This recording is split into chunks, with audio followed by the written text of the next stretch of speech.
Okay, I think we'll begin. Are there questions?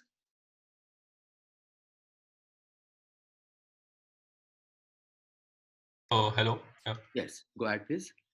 Sir, in general, something like a theory of gravity, if we were to try and quantize it in the second quantization manner, can Yes. we like go up to the point where we write down the expression for Feynman propagator, the 2 points function? Yeah, that you can certainly do. And beyond that, we cannot because it's not renormalizable. Yeah, I mean, you can in principle write down the interaction terms, right? Yeah. Derive the Feynman rules, and Yeah. three diagrams you can calculate using that. Right? All right. Only when it comes to loop diagrams, then you start finding these divergences. Okay. And also, this renormalizability is not just a problem of perturbation theory, right? It's a general thing, like even for strong interactions. Yeah, it appears in perturbation theory, right? But yes, it's a more general thing, right? As to how to make sense of the ultraviolet divergences. I mean, various people have proposed that there may be strong coupling solution to this problem. That even theories which are not normalizable, right? It may be possible to define it in some way. But so far, there is really no very concrete understanding of how to do that. But it is not clear that if a perturbation theory is divergent due to ultraviolet divergence, then the strong theory, another theory in which we are not doing perturbation theory but something else for strong interactions, that may not be divergent. Yeah, it's not completely obvious, right? I mean, it may be possible to define the theory non-perturbatively in a way that automatically cuts off the divergence, right? Okay. So often one finds that this perturbative renormalizability is it has some deeper reason, but it is possible that sometime one may be able to find a way to deal with these divergences where you don't use perturbation theory, right? And non-perturbatively somehow the divergence is automatically removed. But as I said, the fully systematic procedure for doing that has not been developed. Okay. So right now we are stuck with this perturbative renormalizability. All right. So as what Kaustubh was saying, if we write the theory of gravity in the weak field limit, I mean the things that we do for gravitational waves, the scattering and if we compute scattering amplitudes up to tree level, will they correspond to anything physical, or like they are totally bogus kind of things?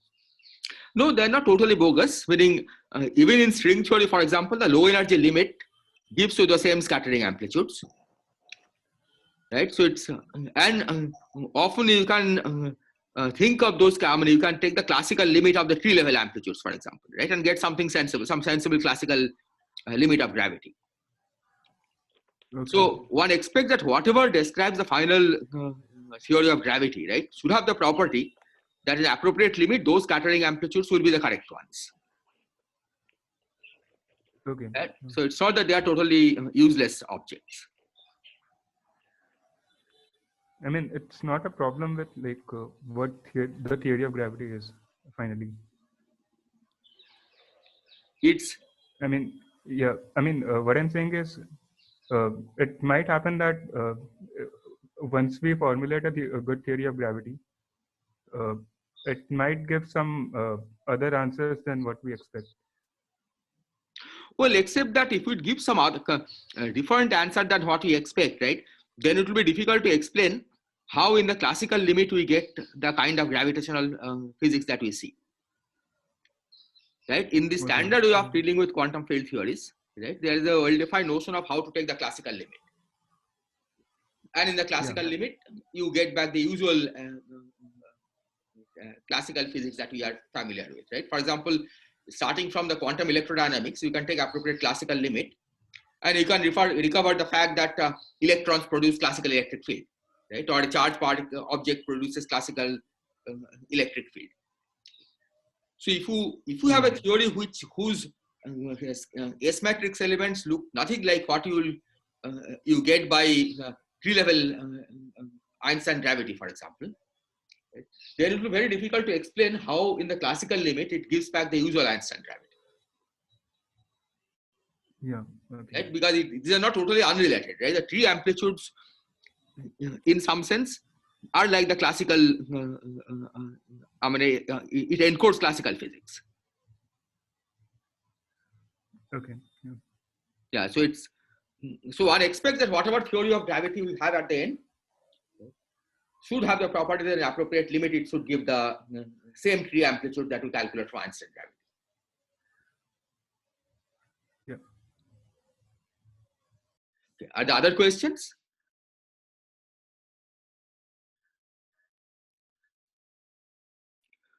Okay, so if not, let me begin.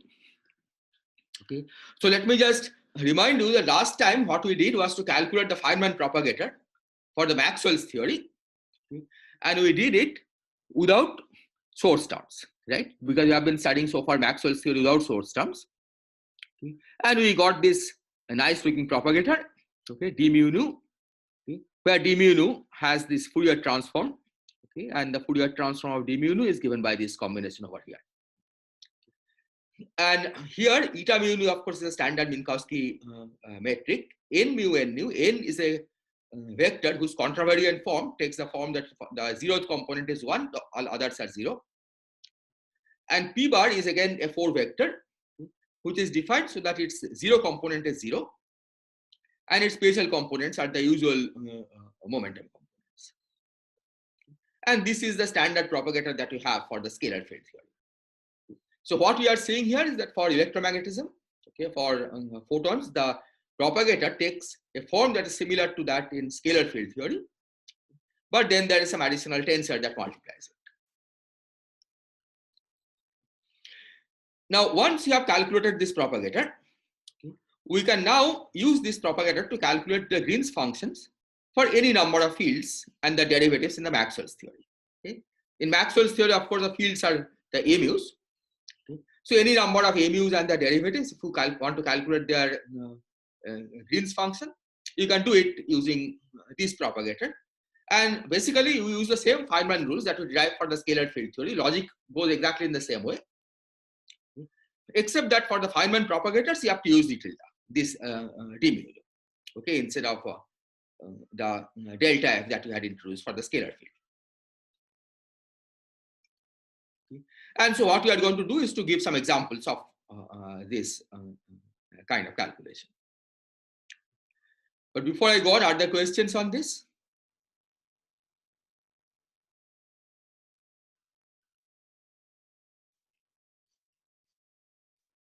Okay. So here is the first example. Okay, let's imagine that you are asked to calculate the 4-point function of 4 AMUs, right? AMU of x, AMU of y, A rho of w, A sigma of z.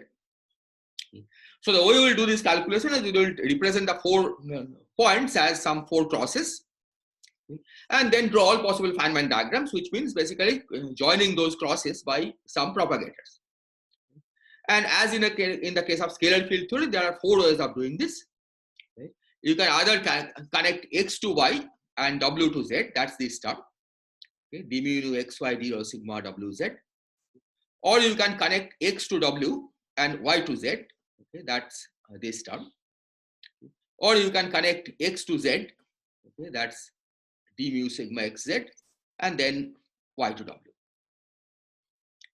So this is the result for calculating this 4-point function, and the derivation of this is exactly the same as in the case of scalar field theory, because if you recall, the way we prove this in scalar field theory is by writing each of these fields in terms of A and A dagger, and then started moving the A's to the right, A daggers to the left, and picked up whatever contribution you see on the way.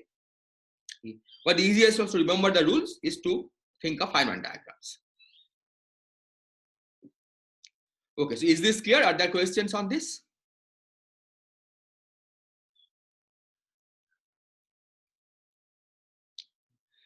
So this is the second example. This is a 2-point function, but 2-point function not of the AMUs, but of the F mu nus and F rho sigmas. Okay, these are the gauge invariant objects. So this you can calculate simply by representing f mu nu as a derivative of A. Okay, so f mu nu, for example, is del mu nu minus del nu mu. So that let's look at the term del mu nu from here and del rho a sigma from here. So that will have a d nu sigma because there's an a nu and a sigma. Okay, so d nu sigma xy. I should have written it properly. This del mu refers to del x mu. Del rho refers to del y rho. Okay, so you should I should have made it very specific. Okay, and the same thing is for the other one. So this is del x mu, del y rho. And then there'll be similar terms because you have to antisymmetrize in mu and nu. Similarly, antisymmetrize in rho and sigma, and then again antisymmetrize both in mu and nu and rho and sigma. So that gives you a plus sign. And then you have to also remember that there are contact terms because here the derivative acts inside, sits inside. Here the derivative has gone outside the correlation function.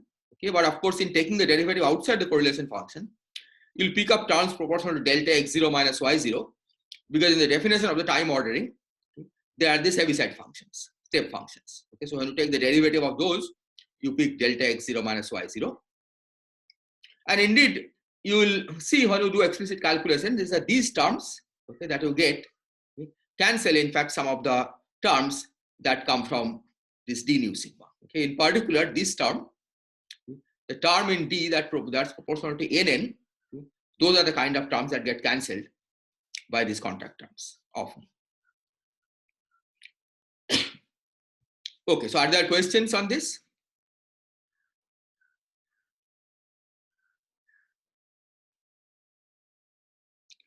Okay, so finally, before I leave this subject of free Maxwell's theory, I'll describe a rewriting of d mu nu, which is often useful. And so remember that d mu nu, okay, or d tilde mu nu, the Fourier transform had this structure. And this rewriting involves writing p bar mu in terms of p and n. So for this, notice that n is 1 0 0 0, right? So if you take this combination p mu minus n dot p times n mu, right? What does it do? It basically subtracts of the zeroth component of p mu. Okay, and the zeroth component that it subtracts is precisely p0 because this is n upper 0, p lower 0, that gives you p or lower 0 and n lower 0. Okay, so basically what you find is that this combination takes away the p0 part. So then you can substitute this expression for p bar mu in the expression for d tilde. And what you find, okay, by doing that you have several terms which have the structure of having p mu, p nu, or p nu, p mu. Then there is a term involving p mu, p nu. And the n mu, n nu term, okay, this comes from two sources. One is that originally a n mu, n nu term. But in the expression for p bar mu, there is also an n mu, n nu, okay, which you can see here. So this term and this term combines, and it combines in such a way that in the numerator, you get a factor of p square, which basically cancels off this p square equal to 0, the pole at p square equal to 0 that comes from here. So this combination is really n mu, n nu divided by vector p square. Okay, p bar square is the same as the p vector square. And this form of the propagator is often useful for the following reason. First of all, one finds that in the calculation of the S matrix, the terms that you see proportional to p mu or p nu, these all cancel. Okay, these cancel not diagram by diagram, but after summing over diagrams. These cancel, okay, and the reason for this is gauge invariance. Okay. I may not have time to discuss this in detail, but if I do have time, then I'll discuss this in some detail later. The term proportional to n mu, n nu, of course, survives, okay, but it has no pole, right? Because this p square gets cancelled against minus p square over here. And what we'll see, and this I'll try to show in detail later, is that this term in the propagator actually cancels the extra term in the Rauthian that we had found once. Remember when you were trying to describe the Rauthian in the presence of source, we got an extra term because when we eliminate now the A0 by its equation of motion, A0 is no longer equal to 0, but it's something proportional to J0. And so we got an extra term in the Rauthian proportional to the square of J0. That term, in fact, gets cancelled by this term in the propagator. So net upshot is that at the end of the process, you can work with a much simpler propagator, which is just I eta mu nu over minus p square plus I epsilon. And this is what is called the Feynman propagator. So we will not work with Feynman propagator, we will work with Coulomb gauge propagator as written here. But this is just to keep in mind that often the actual calculation can be much simplified by using these Feynman propagators, where instead of having this complicated tensor structure or this tensor structure, you just have something proportional to eta mu. Okay, are there questions?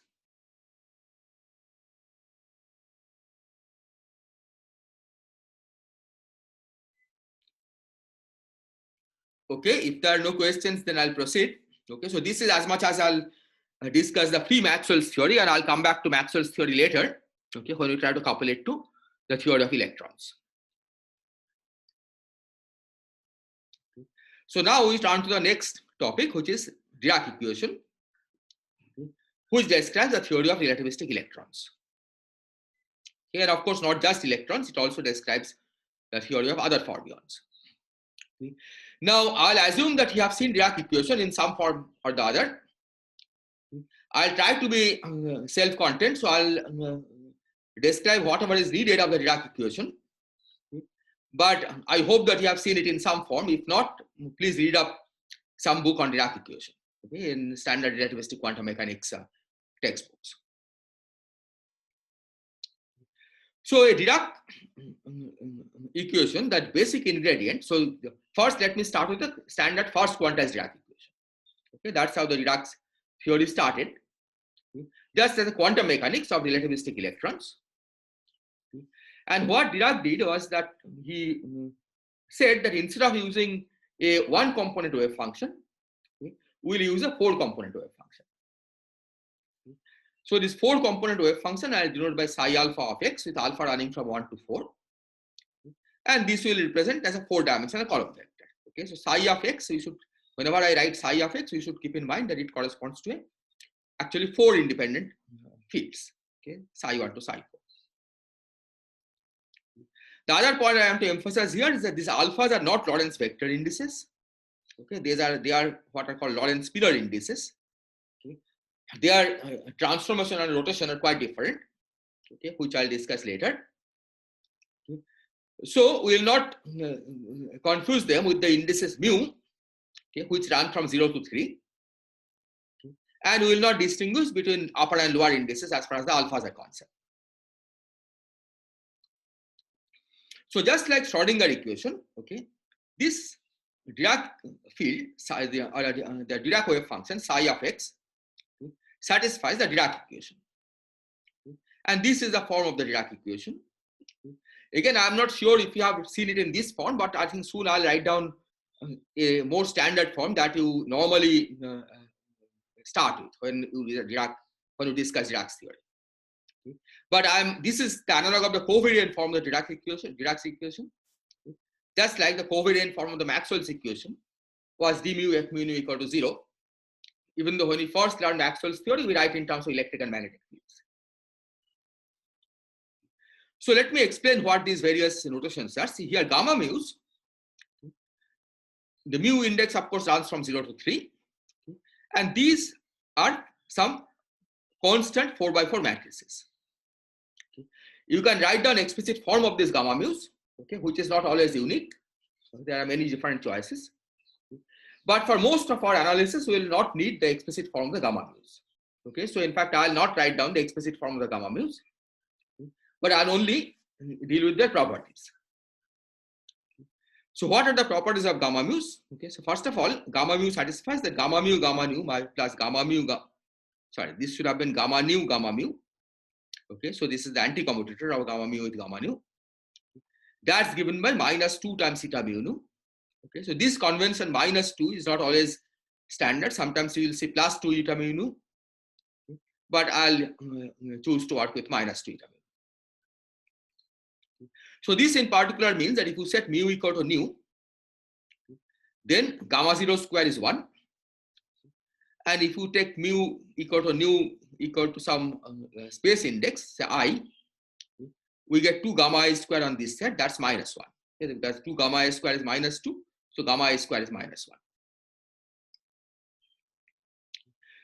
We choose gamma 0 to be Hermitian and gamma i's to be anti-Hermitian. Okay, so gamma i's have to be anti-Hermitian because gamma I square equal to minus 1 is not compatible with gamma I being Hermitian. Okay, so if it has to have certain hermiticity property, you better choose it to be anti-Hermitian. And again, as I have said, the explicit choice of these matrices is not important. So for now, we'll proceed without making such a choice. Okay, are there questions?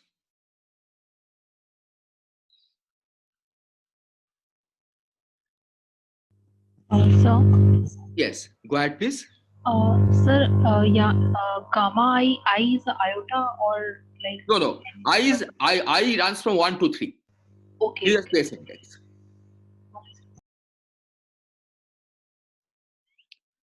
Okay, any other question?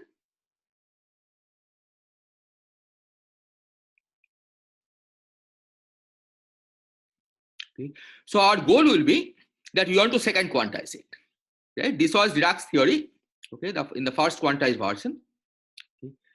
But we want to second quantize it. Okay. So to do second quantization, we will first construct a classical field theory whose field equations give the Dirac equation. And then we will quantize this field theory by regarding the psi alphas as describing fermions. And we'll do this following the second quantization of Schrodinger equation that we have studied in detail.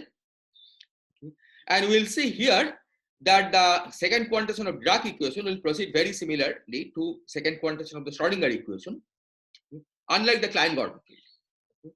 And the main difference is that for the Klein-Gordon field, the result, the field equation had 2 time derivatives, right? It had del t square. Whereas for Dirac equation, the field equation has 1 time derivative, right? In fact, it's 1 time derivative in everything, but in particular in time, 1 derivative in time. So because of this, we can write the Dirac equation in a way that is analogous to Schrodinger equation. And then I'm simply going to lift the results from Schrodinger equation, right? Whatever you have done in detail while quantizing Schrodinger field theory, I'll just lift it to describe second quantization of the Dirac equation. Okay. Are there questions?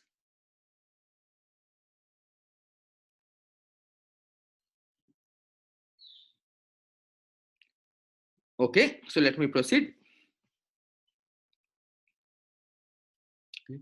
So this again is the Dirac equation. Okay. And now we are going to write this in more explicit form. Okay, so first this is the time component, okay, and these are the spatial components. Okay, and this sum of since I is repeated, it's understood that the index I is summed over from 1 to 3. Okay, here mu of course was summed over from 0 to 3. So now to write it in the Schrodinger form, okay, what I'll do is that I'll first multiply this by gamma 0 from the left. So this becomes, because gamma 0 square is 1, it becomes just I del 0. And then everything else I'm going to take to the right hand side. So that allows us to write the equation as I del 0 psi, okay, which is here, equal to h hat psi. Okay, h hat is whatever has gone to the right hand side. Okay. So let's see what has gone to the right hand side. So h hat is given by minus, there's a minus sign because it has gone to the right hand side. There's a multiplication by gamma 0 from the left. So minus I gamma 0 gamma I del xi. And then this minus sign has become plus sign while going to the right. And you multiply by gamma 0. So m times gamma 0. Okay. Of course, m is just a constant. So gamma 0 can be written both to the left or right of m. It doesn't matter. So this then is the form of the Dirac equation. And in this form, you can see that this is exactly like the Schrodinger equation, right, which you have second quantized. So you can simply lift the results for the Schrodinger equation in the case of Dirac equation.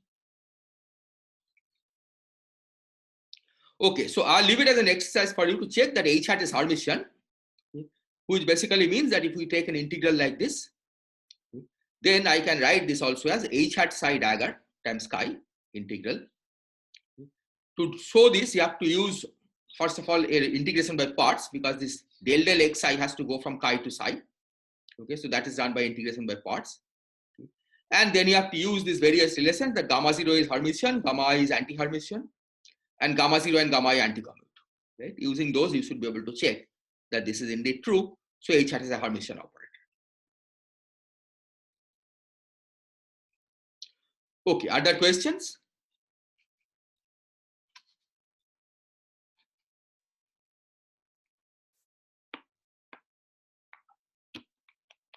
So Yes, go ahead, please. whatever we write in the Lagrangian for the field psi, Yes.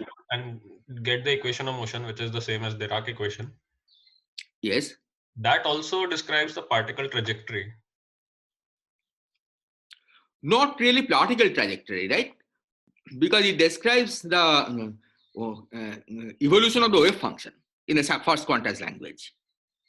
Yeah, but that has a direct link with probability and probability density of the particle being in certain places. Yes, so it describes the particle trajectory indirectly, in the sense that if you now calculate the expectation value of, say, x, right, and then take the derivative of that, it will follow the x equation of motion. Yeah, so but that we cannot do for Klein-Gordon particle. No, because Klein-Gordon particle doesn't really have a interpretation as a wave function, right, as you have emphasized. Yeah, but it is not clear at the level of the Lagrangian. Yeah, it is not clear at the level of the Lagrangian. So Klein-Gordon theory is quantized just as a field theory. Okay. Whereas these started the life as an actual genuine quantum mechanics problem.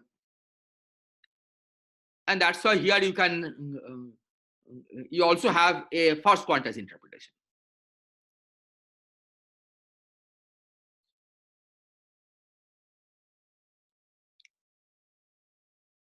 Is that okay? Other questions?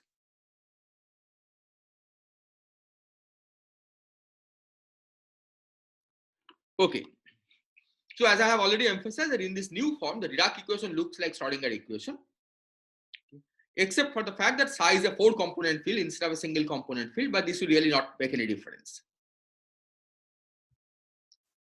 Okay, so now we are going to proceed by simply following what we did for Schrodinger theory. So what did we get for the Schrodinger theory? Right, we got the action, we wrote down the action for the Schrodinger theory as simply by multiplying the Schrodinger equation, okay, or whatever comes from the left hand side of the Schrodinger equation, by psi dagger, and then integrating over the space time, right? To get the Lagrangian, you integrate over d cube, or to get the action, you integrate over d cube, d4x. So we write down the action this way, and it's clear that the variation of this action, right, will give you back the Dirac equation. Okay, when you set the variation of this action and set the coefficients to 0, coefficients of delta psi and delta psi dagger, okay, you will get back the Dirac equation and the complex conjugate of the Dirac equation. So it's clear that this is the correct action. Okay, but let's now try to rewrite this in a slightly different way. So we'll write this. So first, let's put in the explicitly the form of H hat, okay, which is here.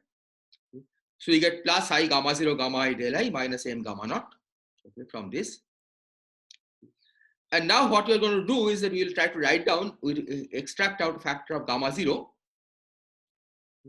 from here and write this as I gamma mu del mu minus m times psi. Right? You can easily convince yourself that this is the correct structure, because the gamma 0 del 0, for example, gamma 0 square gives you 1. So that's I del 0. And then gamma I del I gets multiplied by gamma 0, that's this. Right? And m also gets multiplied by gamma 0. And now we can define psi x dagger gamma 0 as psi bar. Okay, this is just a definition. Okay, but it's a useful definition. So we write psi x dagger gamma 0 as psi bar, and then we can write the action in this neat form, okay, compact form, which is here. Okay, are there questions on this?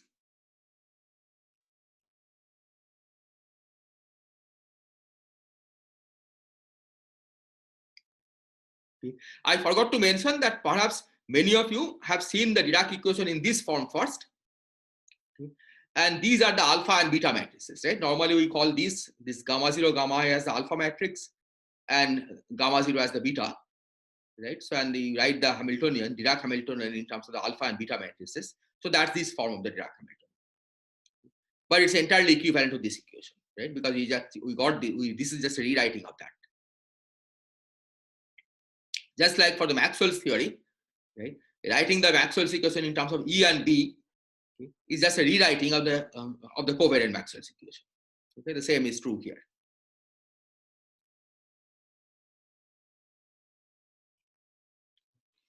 And once we have got the action or the Lagrangian, okay, we can also write down the Hamiltonian.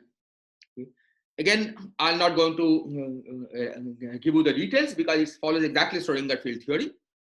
Okay. There we actually derive the Hamiltonian from the Lagrangian, okay, and that takes the form of integral dq bar psi dagger h hat psi. Okay. So in fact, this is exactly lifted from what we had for the Schrodinger field theory, okay, except that here you have to keep in mind that the psi is a 4-component column vector, so psi dagger is a 4-component row vector, okay, and this h hat is a 4x4 matrix, but inside the matrix, of course, you also have derivative operators, right? Because that's what this means. So here it involves a derivative as well as a matrix multiplication, right? Because gamma 0 gamma I is a matrix multiplication. This is a derivative.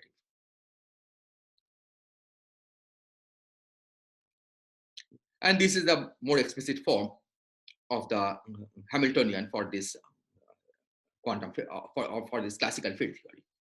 Okay, so far you are just thinking of this as a classical field theory. Any questions?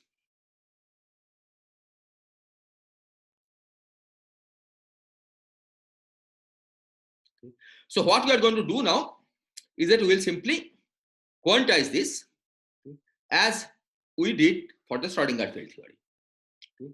And we'll quantize this by thinking of the size as fermions, as describing fermions, because that's what Dirac's Hamiltonian was supposed to do.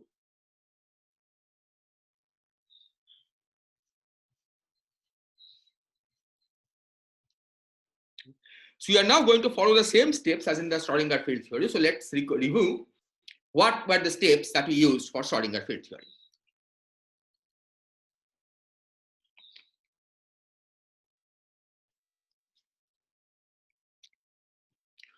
So the first step was to find the eigenstates, which we denoted by un of r, and the eigenvalues of h hat, which is denoted by en. In this case, the eigenstates will be 4-dimensional column vectors. Right? They are of course functions of r, but it's a 4-dimensional column vector because psi is a 4-dimensional column vector. Then the next step was to expand the field in the basis of eigenfunctions, which means that we take psi tr, okay, and write it as some linear combination of un of r, okay, where un of r are these eigenfunctions or eigenstates, and the coefficients of expansion we called an of t. These objects are not column vectors, right? These are just one by one, just standard operators. Okay, in fact, at the classical level, these are just standard numbers. The fact that psi is a column vector has gone into this un being a column vector. These are just numbers, as far as the classical field theory is concerned, these are just numbers that multiply these column vectors. In the third step, we quantize. And when we quantize, we found in Schrodinger field theory that the ANs satisfy the anti-commutation relations, which I have listed here.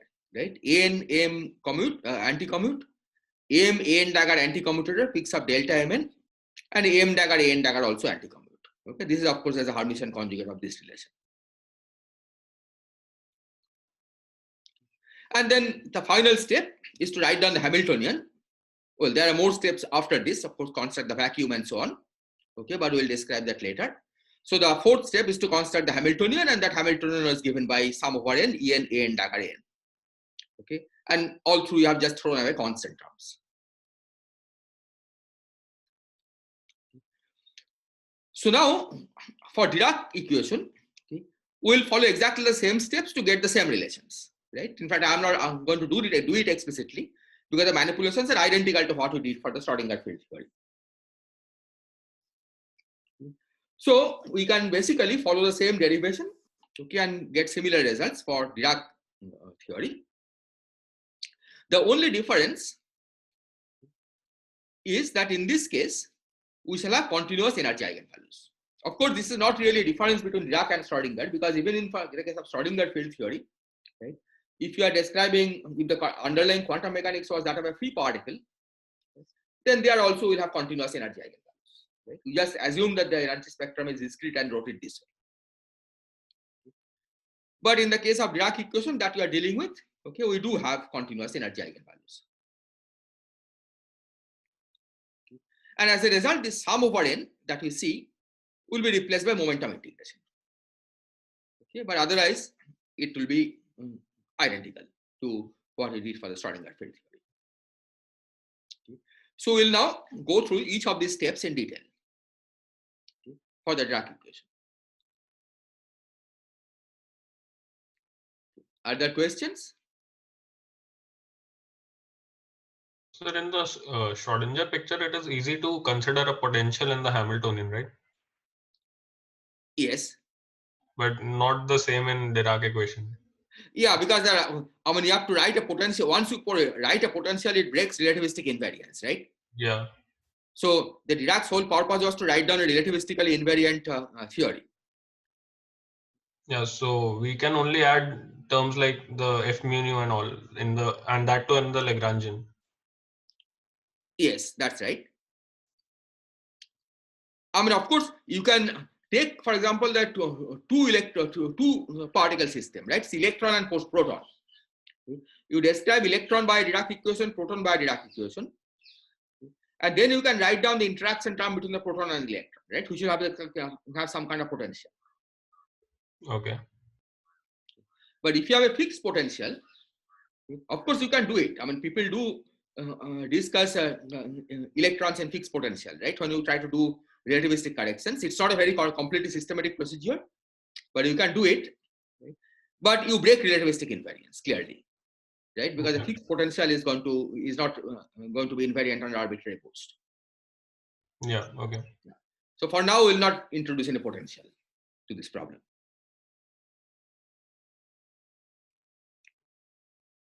Are there other questions?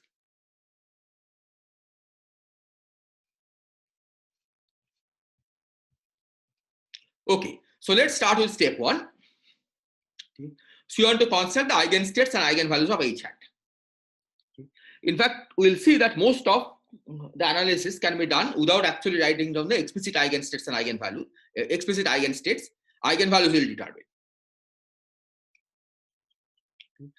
So let's set up the eigenvalue problem. Okay. So H hat on UR is equal to E times UR, right? E is the eigenvalue, and then U will be the eigenstate. And H hat, I have written down the form again. Okay, it's minus I gamma 0 gamma I del I plus M gamma 0. So we'll try an eigenstate of the form, okay, where it's a fixed column vector, okay, a constant column vector times e to the IP dot R. Okay. And this form is suggested by the fact that the system is transition invariant, right? Because there, again, there is no potential. Right? So if you shift x, okay, or shift r by a constant vector, the form of the equations remain unchanged. Okay, because nothing here, you can see the Dirac equation here. If you shift, or in this form, if you shift the argument by a constant, right, the equations remain unchanged because there is no explicit dependence on r anywhere in this equation. Okay. So that suggests that we should try solutions of this form, okay, whose R dependence has this form e to the IP dot R. So you substitute this here. Then what happens is that this del del xi here brings down factors of I times pi. Okay, when you act on this, that I cancels this minus I, and we get an equation of the form h tilde u tilde equal to e u tilde, where h tilde is gamma 0 gamma I as is there as it is. This minus I times del del xi has become pi, and this m gamma 0 remains as it is. So u tilde then satisfies an equation of this form. H tilde u tilde is equal to e u tilde, where h tilde is this. Is this clear?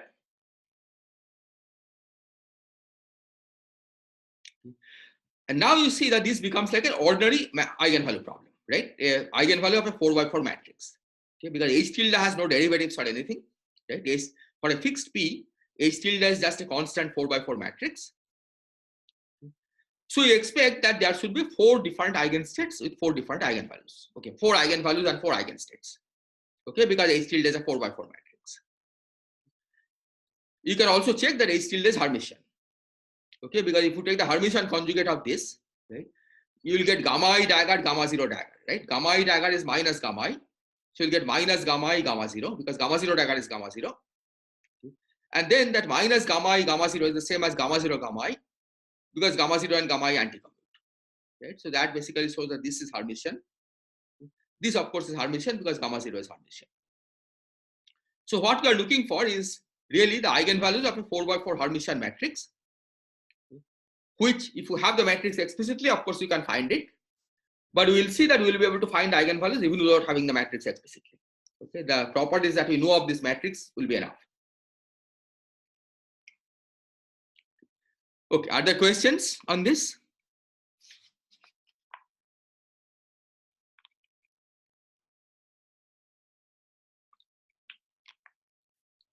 Okay, so let's see what we can learn about this eigenvalues without actually doing explicit calculation. So then next we note that this h tilde anticommutes with gamma dot p, gamma j pj. Why? Because look at h tilde, right? Gamma I pi, of course, commutes with gamma j pj, right? Because it's the same operator. And then the gamma j pj is going to anti-commute with gamma 0, right? Because gamma 0 commutes with every gamma j. So gamma j pj anti-commutes with this operator, this matrix. And of course, it also anti-commutes with gamma 0 because gamma 0 anti-commutes with gamma j. So because this anti-commutes with gamma j pj, if u tilde gives an eigenvalue, eigenstate, or eigenvector of h tilde with eigenvalue e, then gamma j pj acting on u tilde will give an eigenvalue of h tilde with eigenvalue minus e. And here is the simple calculation which shows that. Let's take h, sorry, this is not h, this is h tilde. This should have been h tilde. Okay, so let's take h tilde acting on gamma j pj u tilde. That's minus gamma j pj h tilde on u tilde because of the anti-commutation relation between h tilde and gamma j pj. And then the h tilde u tilde, of course, is e u tilde by definition. Okay, that's how we started. So you get minus e times gamma j pj u tilde.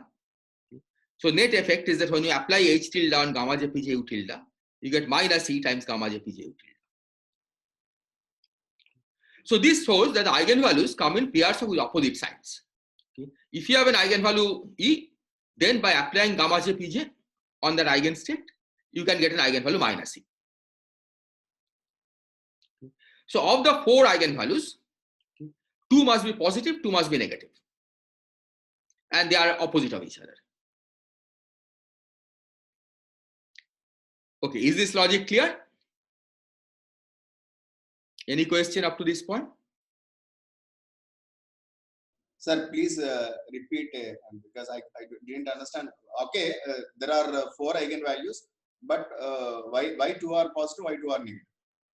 Okay, so what we are saying here is that let's suppose that we have an eigenvalue e, okay, with eigenvector u tilde. Okay, now let's consider the vector gamma j pj times u tilde. Okay. Okay, sir.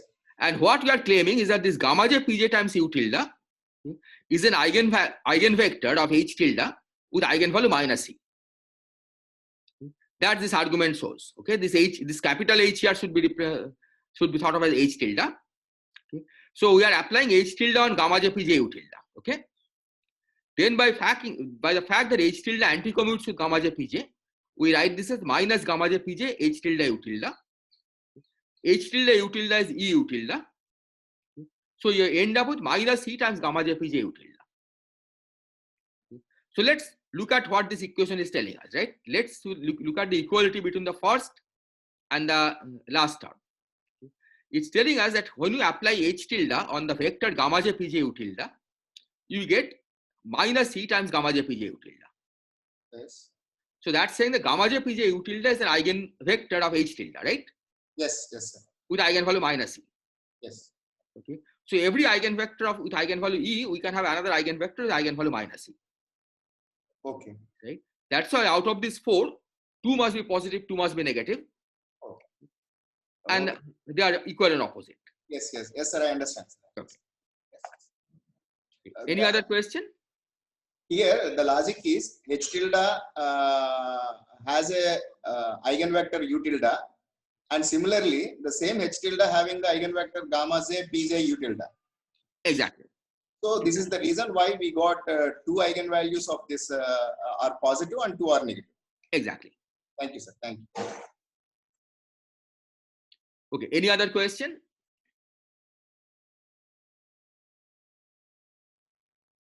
Okay. So this is the first thing we have learned. Okay. That the eigenvalues comes in equal and opposite pairs. Now let's look at what else we can learn. So we have this eigenvalue equation, right? H hat u equal to EU, okay, and H hat is given by this, or maybe this one. Okay, let's look at the red equation. Okay, H tilde u equal to EU tilde, and H tilde is given by this. Let's multiply this equation both sides by gamma 0, and then bring everything to the left hand side. So the first term will be minus gamma 0 E u tilde. Okay, that's what I have written, minus gamma 0 E u tilde. Okay, I think I am getting a message that the internet connection is unstable. Can you hear? Yeah.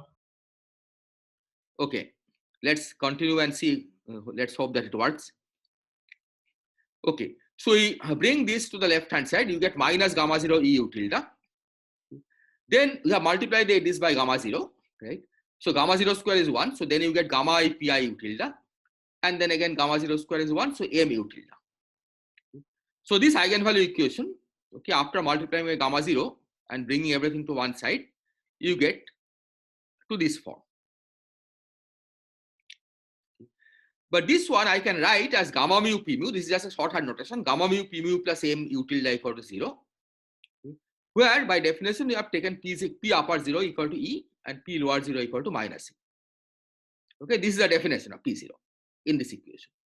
Okay, so if you define p0 is E, then this equation can be written in the shorthand form gamma mu p mu by plus m acting on u tilde equal to 0. Is this clear so far?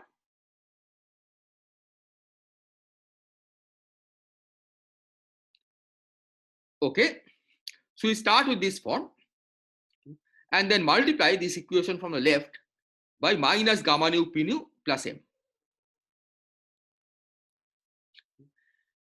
You multiply it and expand it out. One term will have gamma nu, gamma mu, p nu, p mu. Okay, when you multiply this with this, that term, because p mu, p nu is symmetric under mu nu exchange, okay, you can automatically symmetrize this gamma mu, gamma nu. And then you use this fact that gamma mu plus gamma mu is equal to minus 2 eta mu nu to make this into p square. Okay, if you do this carefully, you will find that this becomes p square. Then there are some cross terms where minus gamma nu p nu multiplies m and this m multiplies gamma mu p mu. Those terms cancel. And then you have an m square. So by doing this, you can convince yourself that this equation holds. Okay, that when you multiply gamma by minus gamma nu p nu plus m, this equation you get p square plus m square acting on u tilde equal to 0. So p square, of course, is this, right? P square is minus e square plus p vector square. So this tells us that E, okay, so this equation, when you write it out, right, minus e square plus p vector square plus m square equal to 0, okay, this tells us that E must be equal to plus or minus EP, okay, where EP is square root of p square plus m square. Okay, is this clear?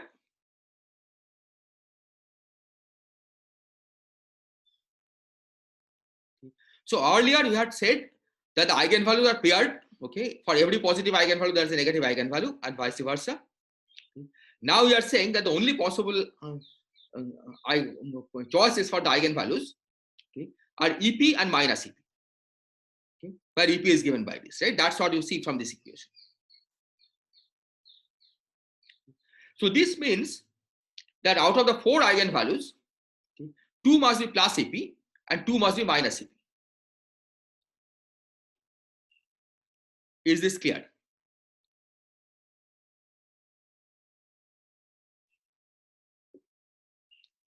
Okay. So if there are no questions, let me proceed. Okay. So you have 2 eigenvalues EP, 2 eigenvalues minus EP. Okay. So the 2 eigenvalues EP, okay, the corresponding eigenvectors will denote by UPS. Okay, of course, it's a function of P, and S is a label that takes value 1 or 2, right? Because there are 2 eigenvectors, we are labeling by UP1 and UP2. Okay, and we'll take them to be orthogonal to each other. So these are the eigenvectors with eigenvalues EP. The 2 eigenvectors with eigenvalue minus EP are denoted by V minus PS. Okay, this minus P is just a matter of convention, but it will be useful later. So I'm calling this V minus PS. These have eigenvalue EP, these have eigenvalue minus EP.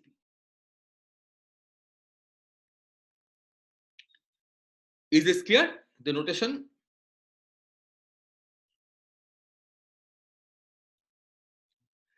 Now, furthermore, okay, because H tilde we have seen is Hermitian matrix. H tilde we had seen is Hermitian somewhere. Well, I had said it, I think I have not written it here. So because H tilde is Hermitian, okay, you can easily see from here that H tilde is Hermitian. The eigenvectors must be orthogonal. Okay, so when I say it must be orthogonal, I mean the following: that if the eigenvectors correspond to different eigenvalues must be orthogonal, and the two eigenvectors with the same eigenvalue, right? UP1 and UP2. Okay. These can be made orthogonal by choosing the basis appropriately. Okay, of course, when you have degenerate eigenvalues, right, the corresponding eigenvectors, any linear combination of eigenvectors is an eigenvector. Okay. By taking appropriate linear combination, we can make them orthogonal, right? And that's what we will do. So we'll normalize our these U's and V's, okay, in this way. Okay, that UPS dagger UPS, of course, it's proportional to delta SS prime. This is the orthogonality condition. But I'll choose the norm to be square root of EP by M. Okay. For now, this is just our choice, but we will see that later on it will simplify life. Similarly, the V I'll normalize at V minus PS dagger V minus PS prime as EP over M delta SS prime. Okay, this is again our choice. This is not a choice. This has to be true because U and V are two eigenvectors with different eigenvalues. This has eigenvalue EP, this has eigenvalue minus EP. Okay. So these two are always orthogonal. Okay, so U dagger V is 0. So this is the way we'll choose the eigenvectors. Okay, so this is the analog of determining the UNs. Okay, are there questions or comments?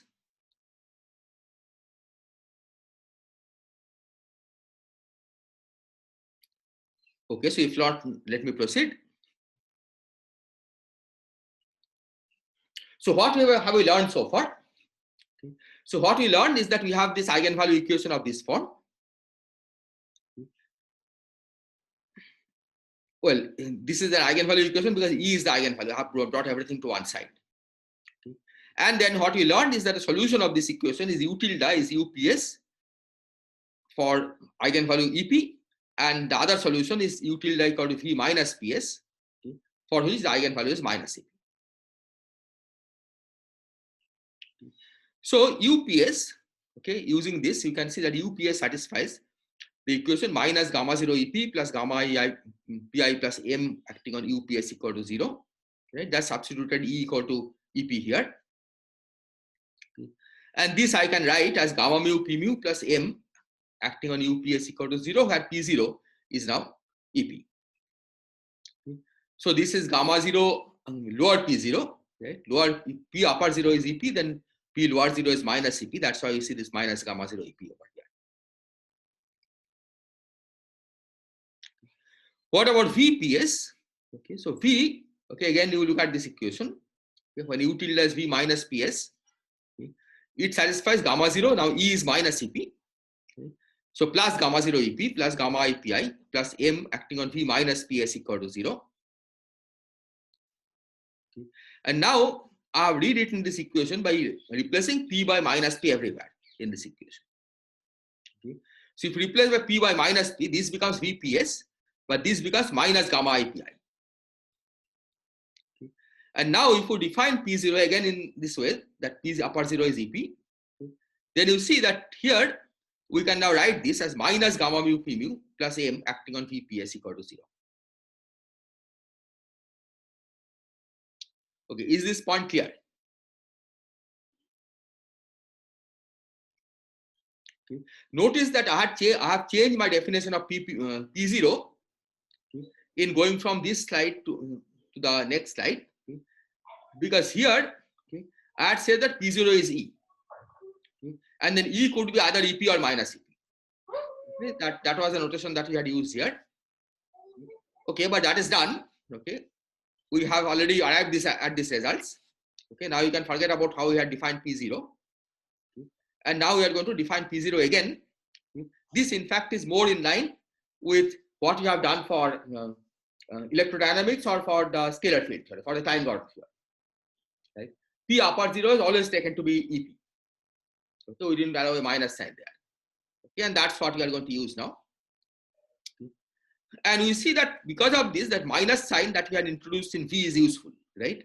Because here, if you want to define this, so, see, this combination doesn't look like P mu gamma mu, right? If you define P upper 0 as EP, right? Because this combination is not the right one. But once you change P vector to minus P here, so that you write in terms of VPS, then this becomes minus sign. Right? Now is gamma 0 EP minus gamma IPI. That's exactly opposite of this. Okay? So then instead of gamma mu P mu, you have minus gamma mu P mu. So these are the two equations that are satisfied by U and V.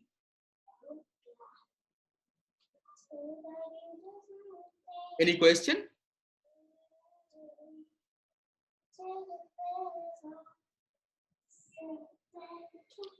Okay, if not, let me proceed.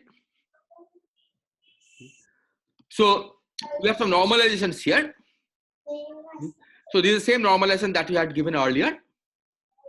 Okay, I'm just rewriting this so that you remember it, okay, which is here. Right? Here I could have replaced P by minus P on both sides. Right? But here it's important that one is U argument is P, V argument is minus P. Right? It's only then that they are orthogonal to each other.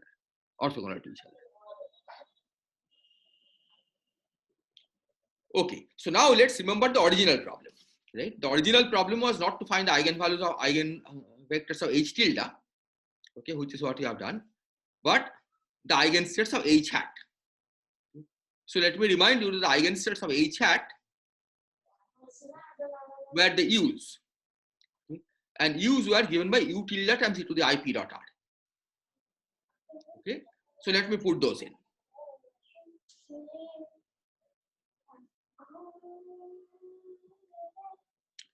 So here UPSR, okay, this is the eigenstate of H hat. It's given by 1 over 2 pi to the 3 by 2 UPS e to the IP dot R. Okay, this is the way I'll normalize the eigenstate of H hat. Okay, this 1 over 2 pi to the 3 half is just a normalization again. And similarly, you have another set of eigensets of H hat. So these are eigenvalue EP. Okay. These will have eigenvalue minus EP, okay, which is now here. Okay, I am using VPS. Okay. So the original eigenvalue, eigenvector or eigenstate, okay, would have been V minus PS to the IP dot R, right? Because U tilde, look at the candidates for U tilde, right? Candidates for U tilde are either UPS or V minus PS. So if you substitute, you would have gotten V minus PS to the IP dot R. Okay. All I am doing here is saying that, okay, P is an arbitrary vector, of course. Okay. So I could just replace P by minus P. Okay, that also remains an eigenstate of H hat. Okay, same eigenvalue because EP and E minus P are the same. Okay. So I am writing this as V of P and it will be minus IP dot R, right? Just by changing P to minus P everywhere. So that's the way I have written the second eigenvector,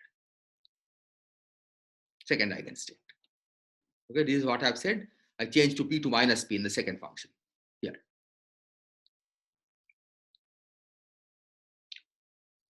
Okay, is this okay? Any question?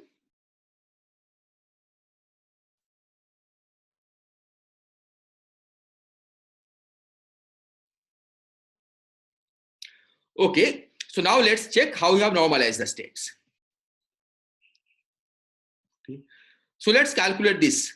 Now this is the full normalization of the full wave function, full eigenfunction of H hat. So the normalization of the eigenfunction of H hat. So you calculate the integral dq bar u ps r dagger u p prime s prime r.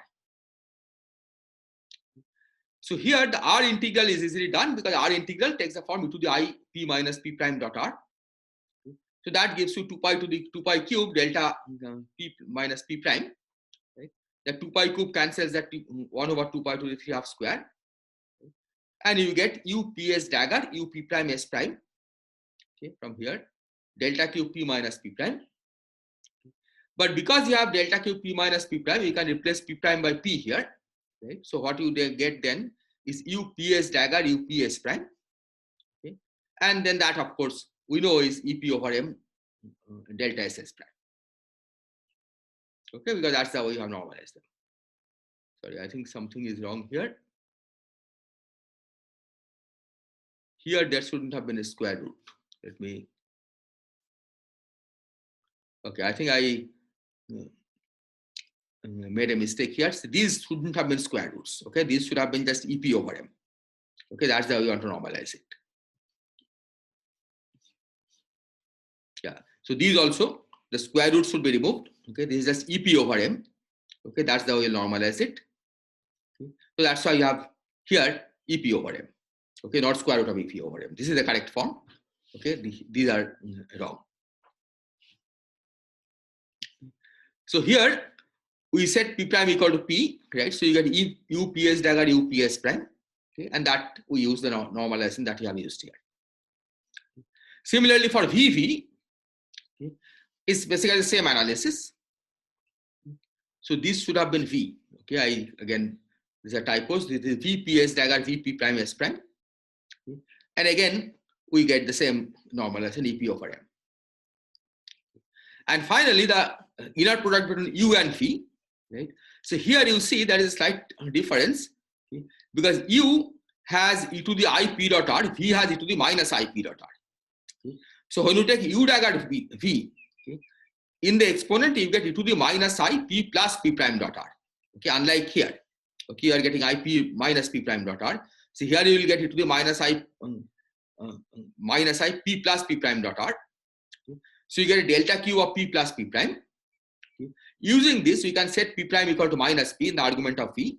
So you get u ps dagger v minus ps prime, okay, and then you use this to set it equal to 0.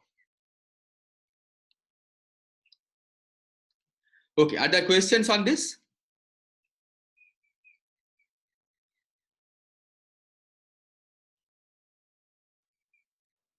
Okay. So what we did was to calculate the normalization, okay, of the full wave function including R dependence, okay, using the results that we have already got. Okay. And now let me remind you that this combination, right, we had seen earlier, is Lorentz invariant. If this combination is Lorentz invariant, then of course this is also Lorentz invariant, right? Because this 2m is just a constant. Okay, that doesn't matter. So this is a Lorentz invariant expression. Okay. So this shows that we have chosen the U's in the Lorentz invariant fashion.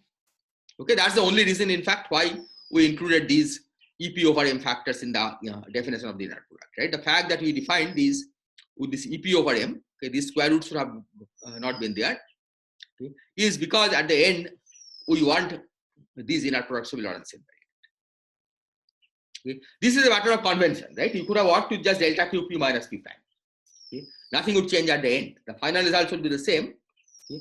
But writing it this way, you make sure that you try to make things as Lorentz invariant as possible all through the intermediate steps. Okay. Any question?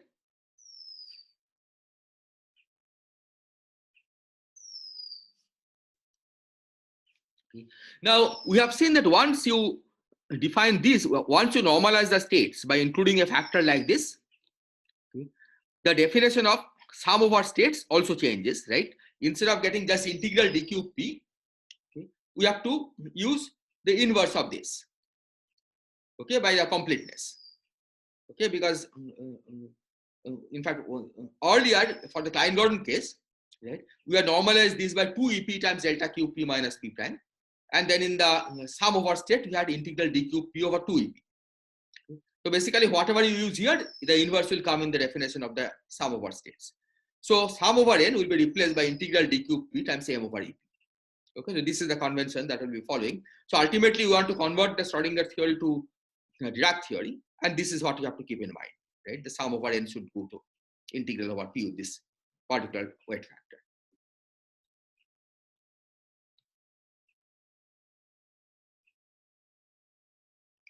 Okay, are there any questions?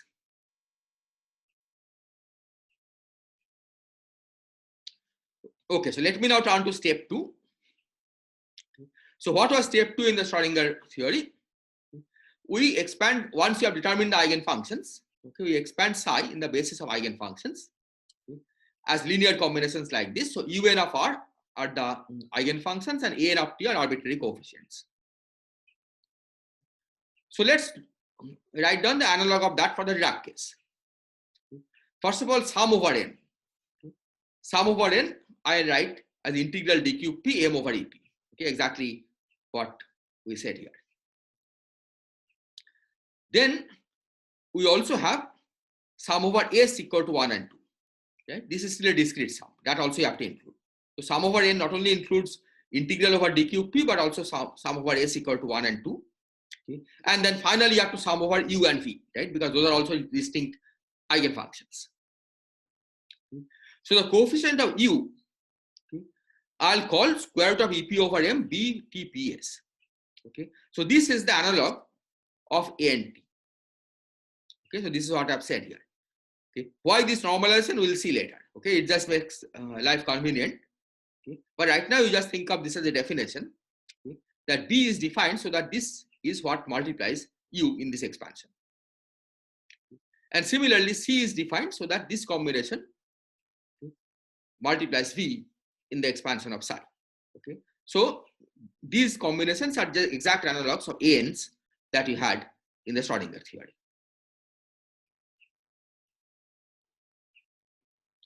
Okay. Is this clear? Are there questions?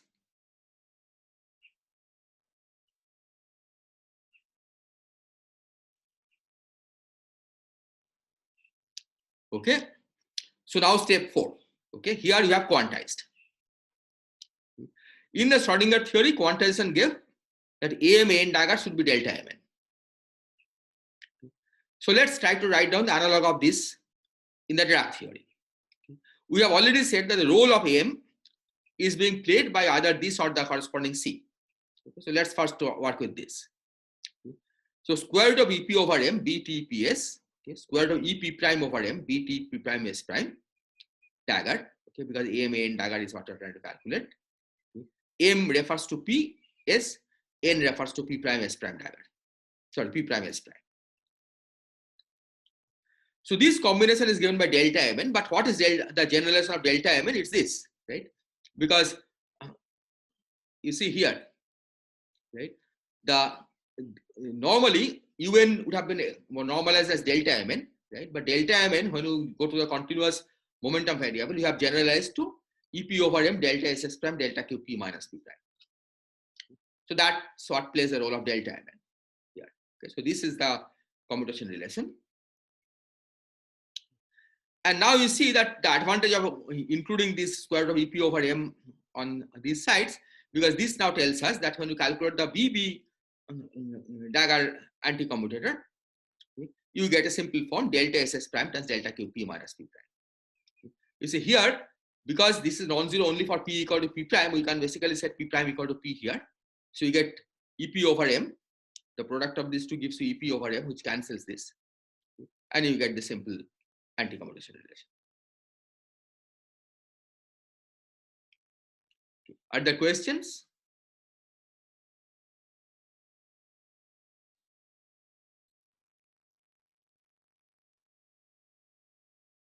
Okay, so this is what I have already said, right? The delta Mn is replaced by this combination. Okay, because of this Lorentz invariant normalization that you are using. So there are similar relations involving Cs, right? So for example, C dagger has exactly the same structure, and BC and CB dagger and CB dagger, okay, this has somehow gone out of the line.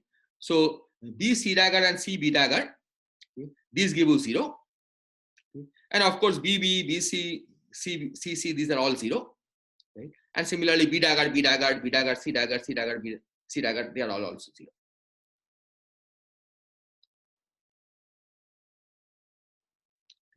And in this notation, okay, I have just simplified this a little bit by combining this M over EP2 with square root of EP over M, okay, by writing down a single factor of square root of M over EP. Yeah. Okay, so this is the expansion of psi.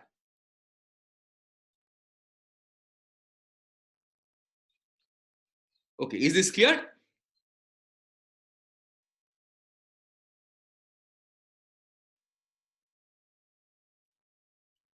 Okay. So now the step 4 is to write the Hamiltonian. Sum over n, En dagger n. Okay. So sum over n is here. Integral dqp over times M over EP. Okay. And also the sum over S equal to 1 and 2. Okay. And there's a further sum because you have to sum over B and C. Right? So this is B dagger B, C dagger C. So En, okay, is EP for as far as the B is concerned, and it should be minus EP as far as C is concerned, right? Remember that V, okay, gave eigenvalues with energy eigenvalue minus EP. Okay. So U has corresponding energy eigenvalue. En is EP for U and minus EP for V, right? That's why that's responsible for this minus EP. These factors of EP over M, right, simply is because En corresponds to square root of EP over M times B, right? So En dagger N will have an EP over M times B dagger B, and similarly EP over M times C dagger C. That's what is responsible for these EP over M factors that you see over here.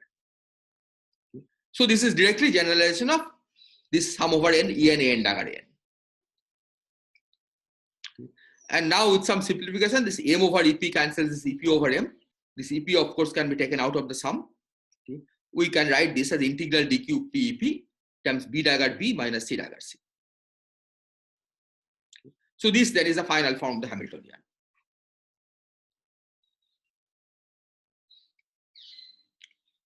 Are there questions?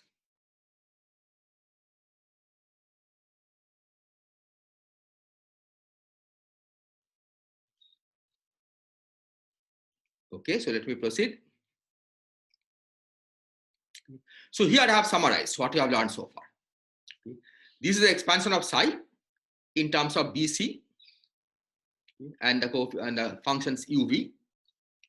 These are the various anti-commutation relations that you have learned in terms of B and C. And this is the form of the Hamiltonian that you have got.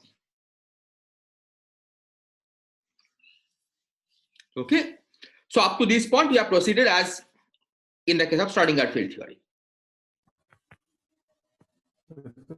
Is it kind of suggesting that if we create as many particles from C, we can keep on lowering the energy?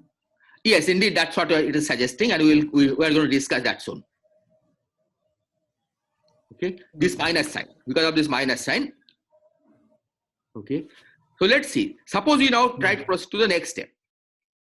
Okay, so the next step in the Schrodinger field theory was to demand that An on vacuum is 0. So this is going to take the form that B acting on the vacuum is 0 and C acting on the vacuum is 0. Okay, but this now is a problem. This is a problem because of the following, right? Using this Hamiltonian and the anti-commutation relation that you have given, we can calculate the commutator of the Hamiltonian with B and C. Okay, in fact, this again you can lift from the corresponding Schrodinger result, because H with N is minus En and H with En dagger was En dagger, right? So you can just generalize this, right? Because En is EP for B, okay, H with B is minus EP, H with B dagger is EP, but because En is minus EP for C, we say that H with C will give you EP and H with C dagger will give you minus EP.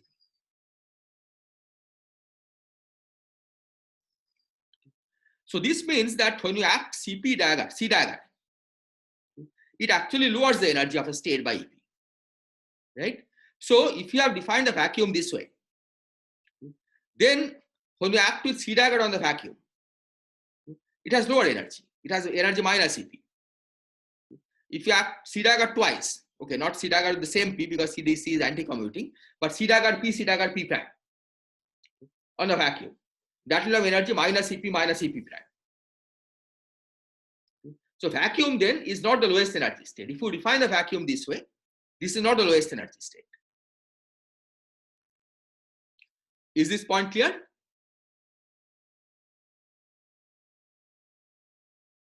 See, in Schrodinger field theory, we got around it by saying that En will take to be positive, right? We'll choose the zero of the energy so that En is always positive.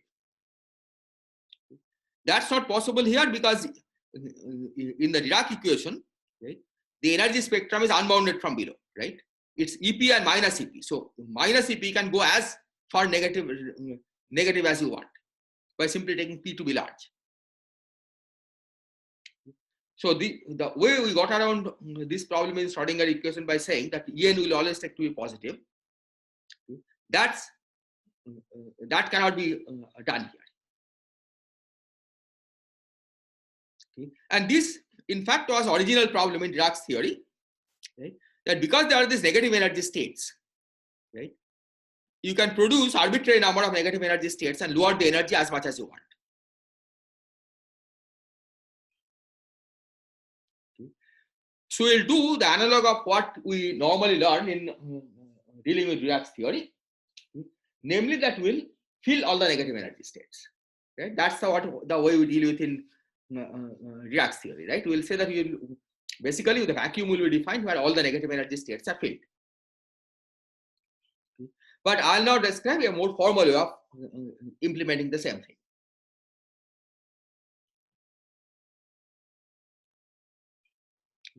And so the solution that we'll propose is that we'll regard the C's as the creation operators and C daggers as the annihilation operators. Because a priori nobody tells us what is creation annihilation, what is the annihilation operator, right? And the reason is that for us, because we are quantizing them as fermions, okay, you see that these relations of these kinds, okay, are completely symmetric if you exchange dagger B with B dagger, right? Because of the anti-commutator. Okay. If it has a commutator, then that's not the case, right?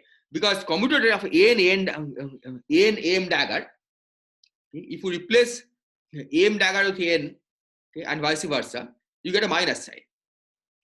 In the anti-commutator, you don't pick a minus sign. Okay. So just by looking at this anti-commutation relation, right, you wouldn't know whether C dagger is creation operator or C is creation operator. Right? I could have written this as C dagger C, okay, and this guy said that this is annihilation operator and this is creation operator. So it's up to us to declare what is creation, what is annihilation operator.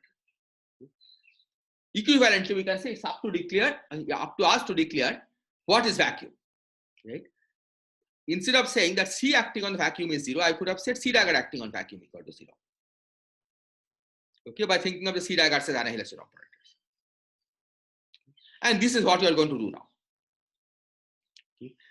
Formally, the way we will do it is we will define D TPS as C TPS dagger and DP TPS dagger as C TPS, just to make sure that in this form the daggers are creation operators and things without daggers are the annihilation operators. Okay. So if you write it this way, then I can rewrite the Hamiltonian. Okay, you see in the Hamiltonian you had a C dagger C, right? So this will now become D dagger. But D dagger I can write as D dagger D just by exchanging their position. Okay, that will pick a minus sign. Right? So that will make this minus sign to a plus sign. Okay. And of course, the anti-commutator is just a constant. So that will add some infinite constant to the Hamiltonian, which you have been throwing away anyway. Okay, so this constant we will ignore. Okay. And now we have B dagger B plus D dagger D. Is this clear?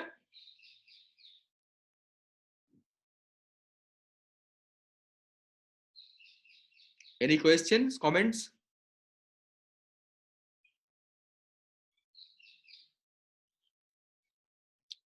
Okay, so let me now rewrite everything. Okay, all these equations that we had,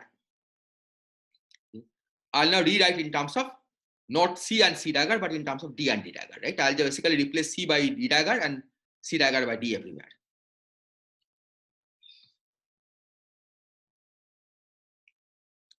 And this is what we get. So first you see that this was B times U and C times V. Instead of C times V, I now have a D dagger on V times V. This anti-commutation relation basically looks unchanged, right? With C replaced by D.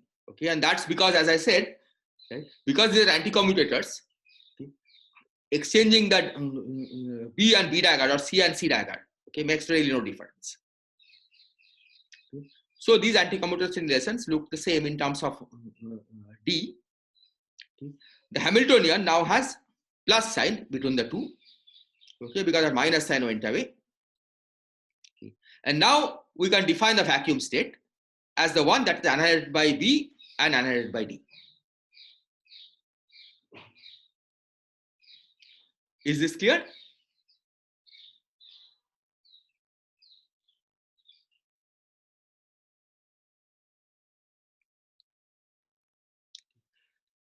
So now we can create particle-like states, right? Now particle-like states are created by B dagger and D dagger. They all have positive energy. Okay. And indeed, you have 4 types of single particle states. Okay. All of them carry energy EP. Okay. So we can apply B TPS dagger acting on the vacuum, okay, or D TPS dagger on the vacuum.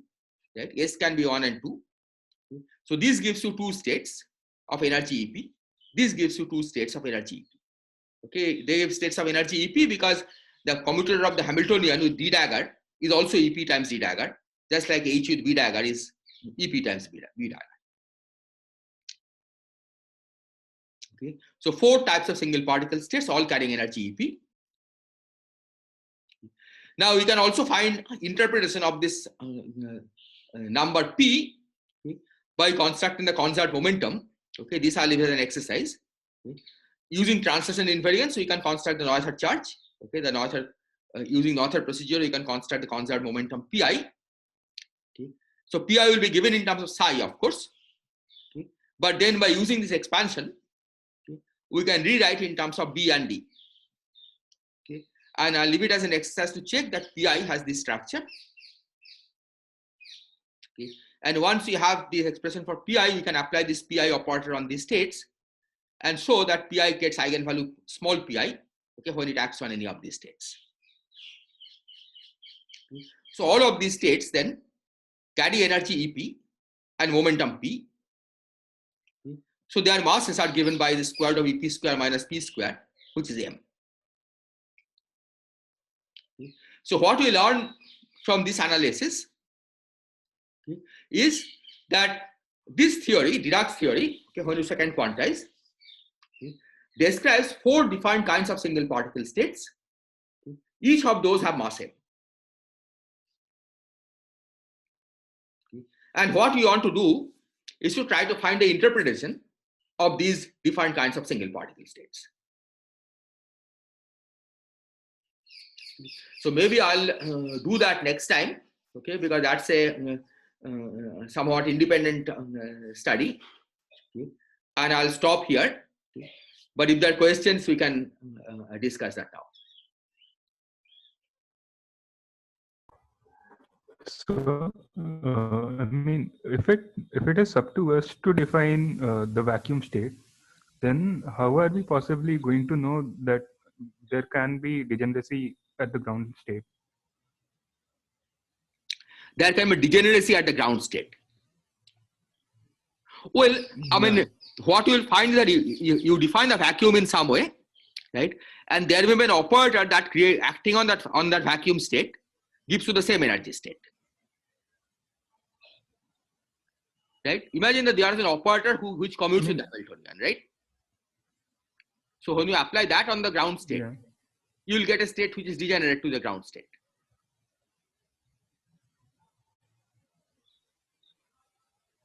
Right? So the degeneracy of the vacuum typically comes from what are called the zero modes. Right? That there are operators which commute with the Hamiltonian, and which acting on the vacuum doesn't give you zero. Yeah. So those produce degenerate states.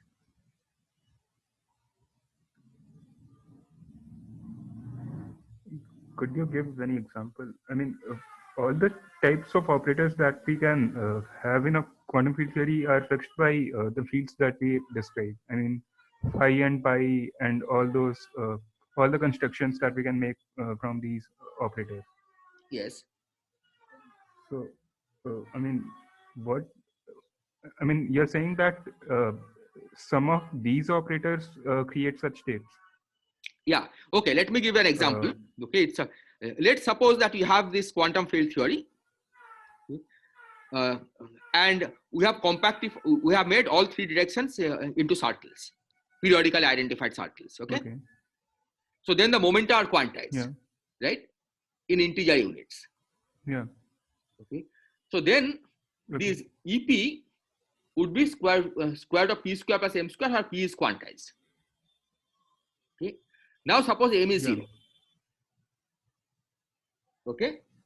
Yeah. If m is 0, then the p equal to 0 states, 0 operators, right? T is 0. They are. Yeah. I mean, yeah. In that sense, I see that they can be degenerate to vacuum states. I mean, let's say, in the Maxwell's theory.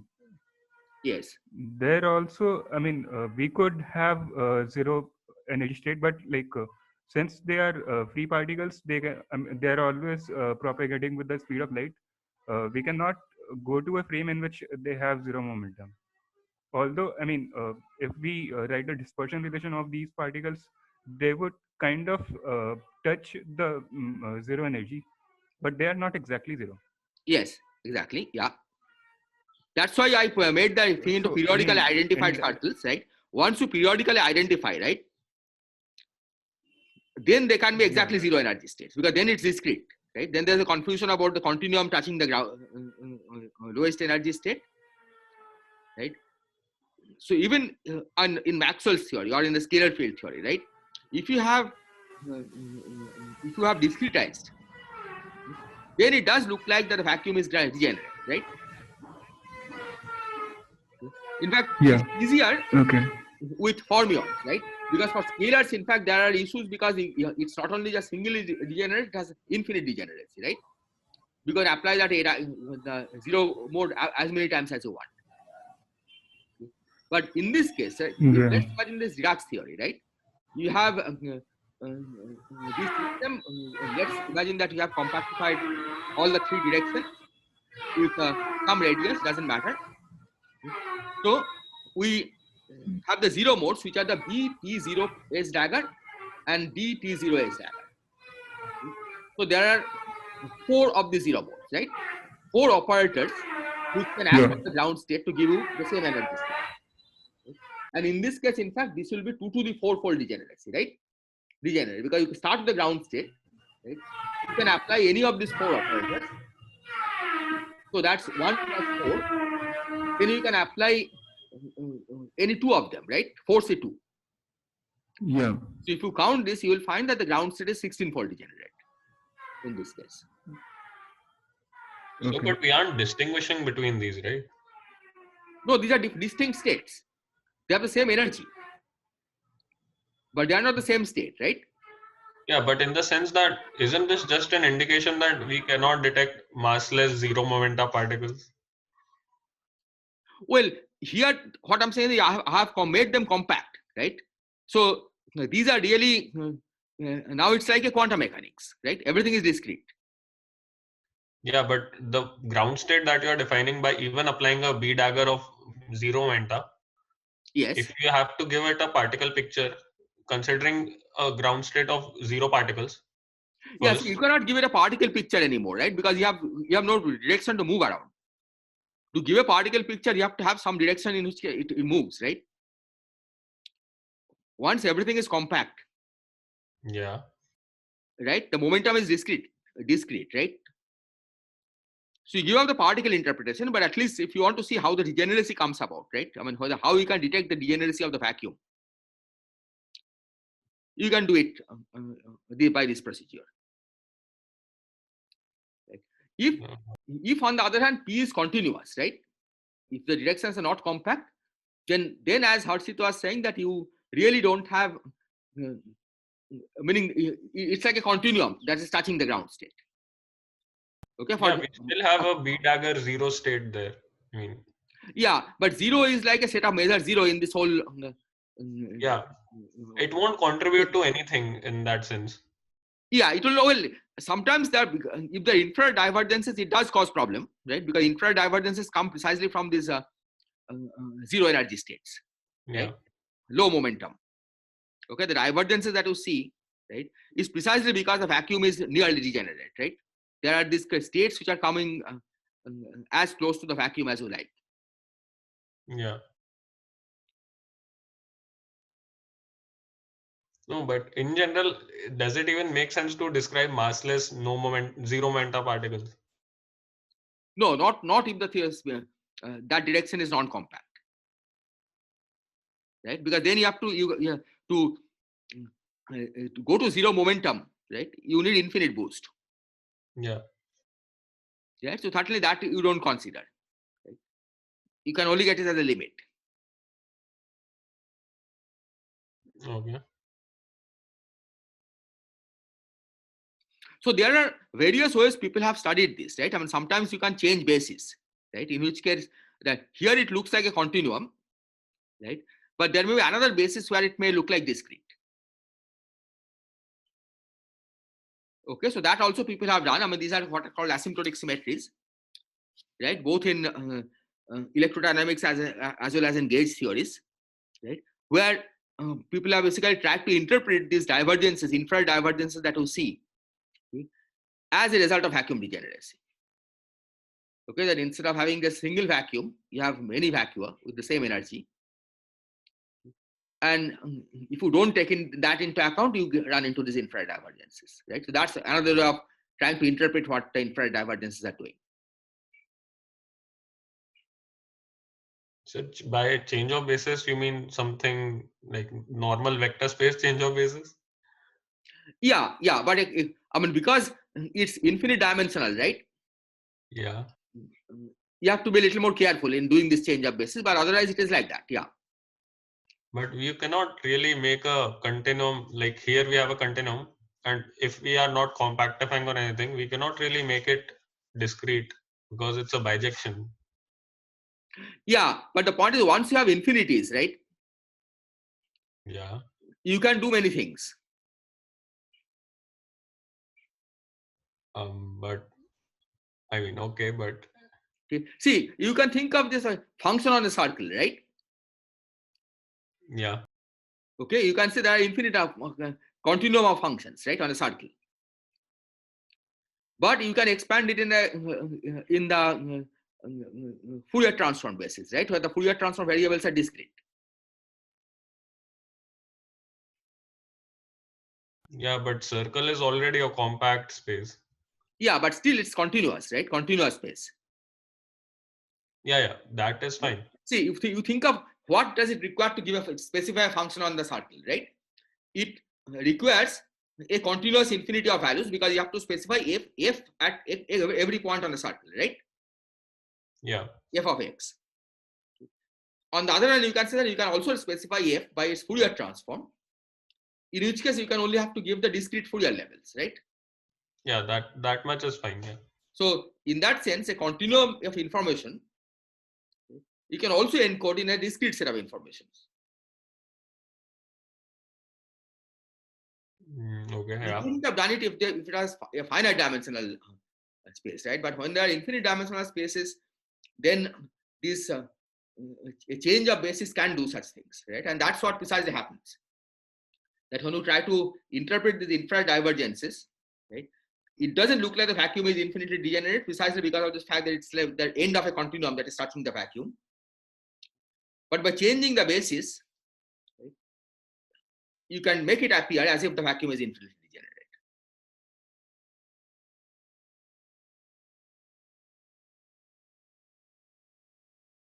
Yeah, I Also, mean, it's at a qualitative level, right? I mean, if you want to study it, of course, I mean, it's a much more involved analysis. But roughly, this is what people have attempted to do. To ascribe the infrared divergence problems, right, basically to the fact that the vacuum is infinitely degenerate. And you have to take into account the possibility of transition between this vacuum. Now, as I said, infrared divergences always reflect that you are asking the wrong question, right? Now, what kind of mistake you are making, that can be changed by changing the description, right? In one way of saying this is that you are asking the wrong question because you cannot detect an electron without it being accompanied by many low energy photons. Because how do you know that if it has not emitted some very, very low energy photon, right? Because you cannot distinguish, that your detector cannot distinguish the two cases. Okay? That's the conventional viewpoint that people take. But this new perspective, right, is simply that as the electron, if you do scattering of electrons, the vacuum is also may also change. And unless you take that into account, you will not get the right answer.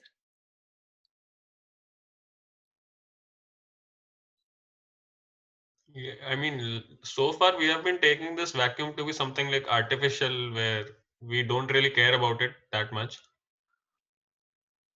Yes, except that we create everything on the vacuum, right? Yeah. So, I mean, while discussing S matrix, etc., right, we always use the notion of the vacuum, right? I mean, even to give the intuitive picture of in states and out states, right? We use the fact that the in states, when the incoming particles are very well separated, right? Then it's as if like each of them is a single particle state on the vacuum,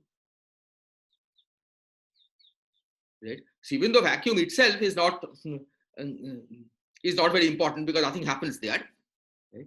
The fact that you create things out of the vacuum, right, that notion is important. And if the structure of the vacuum is different from what you suspected, what you had taken it to be, right, then things can be very different.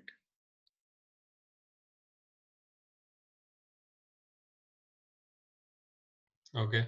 Okay, I mean, in fact, in quantum chromodynamics, for example, right, the reason that the perturbation theory is not useful is because the vacuum itself is not the perturbative vacuum that you deal with, right? In perturbation theory, you define the vacuum in such a certain way, right? You start with the zero and then you define this omega, right? And you express matrix element in omega in terms of matrix element in this zero, right? But this notion breaks down in strongly coupled theories, right? In particular in things like quantum chromodynamics. Because the actual vacuum doesn't resemble the perturbative vacuum at all.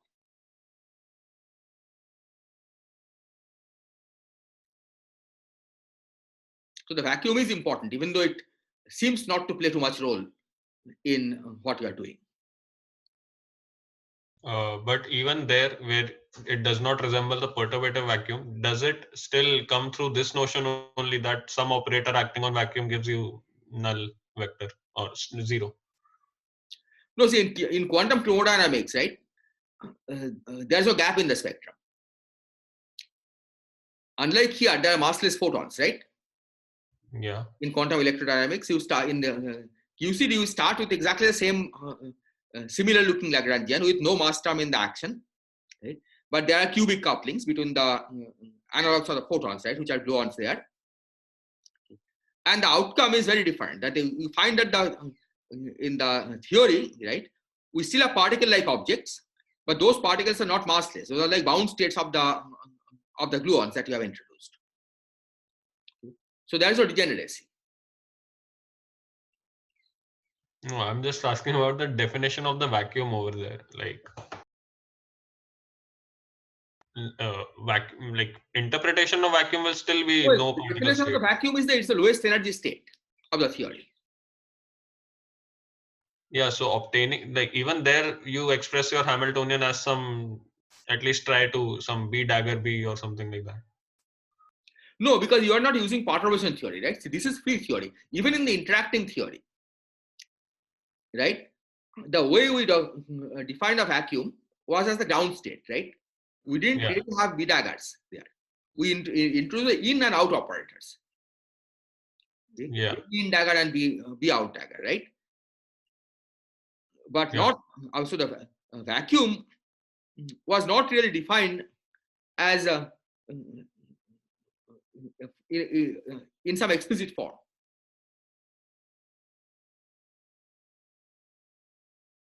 Right? Okay.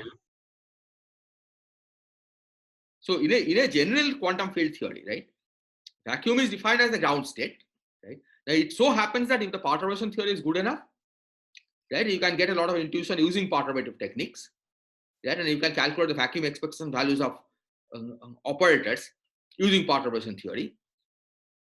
But there are theories where the perturbative techniques don't work, right, because the theory is strongly coupled and you cannot use perturbation theory. So does that necessarily mean we lose out on this interpretation of some operator creating one particle and all this? No. That is there. Even in quantum chromodynamics, right? As I said, there are glue balls, right, which are the bound states. And those glue balls are created by appropriate in states and out states. That if you want to calculate the scattering of glue balls, Okay. you will introduce appropriate in states and out states. And the inner part and the corresponding operators that create those states. So that notion is still there, right? Is there that you cannot calculate that their matrix element using perturbation theory? The interpretation of having these single particle states and multiple particle states, is it like obvious in that case also? No, it's not obvious. I mean, in fact, the existence of glue balls is still, I mean, people have checked on the lattice, right? But there's no analytic proof that those things really exist, right? In fact, that's one of the Clay problems, okay, to prove the existence of glue balls and calculate their masses. Right? Certainly, it's not obvious at all that such things should hold. Yeah. By obvious, I meant something like this in the sense like we are able to convert Dirac field into some simple harmonic operator things, creation and annihilation operator. And here we have a clear-cut picture where we can ascribe a particle notation. Yeah, so there is a clear-cut picture of this kind. Okay. Right? Because there are, I mean, we know that glue balls are bound states, right? But as I said, the perturbation theory is not useful for studying the bound state problem. Right? You really need non-perturbative techniques.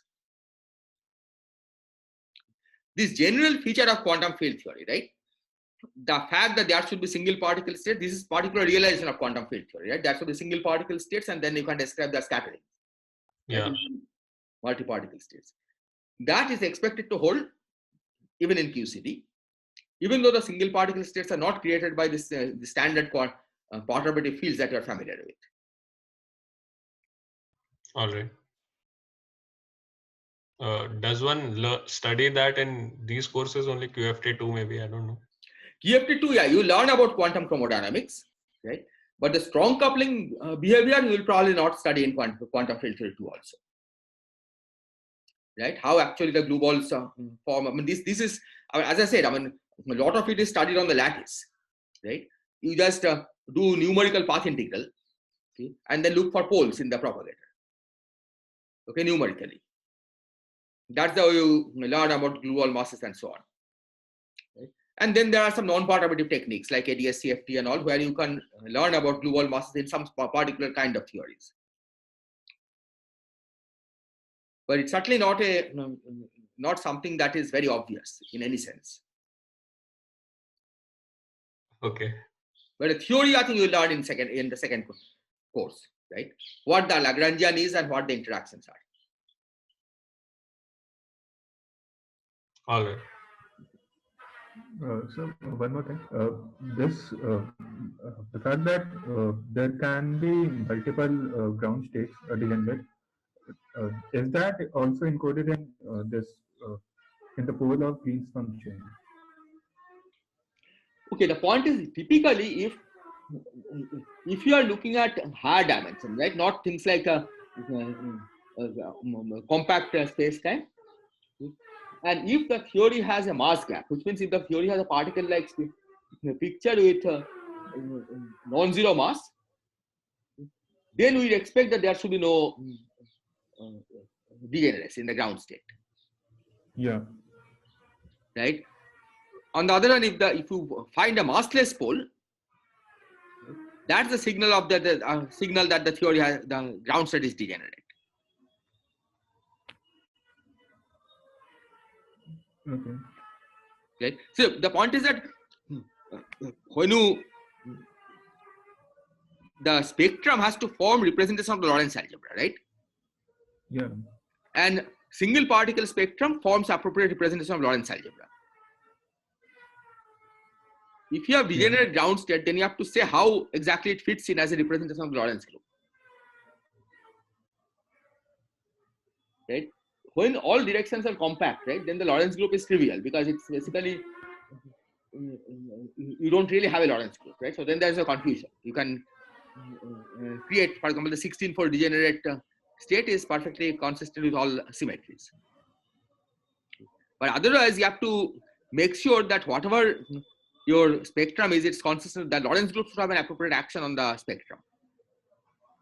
Right? And one way to achieve this is by using the single particle, multi-particle states, right? Because we know how the Lorentz transformation acts on those states. And that gives a consistent picture of what the spectrum of quantum field theory is. Okay.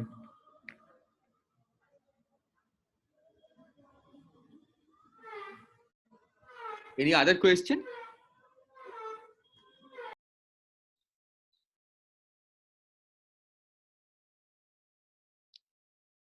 Okay, so if not, we'll continue next week.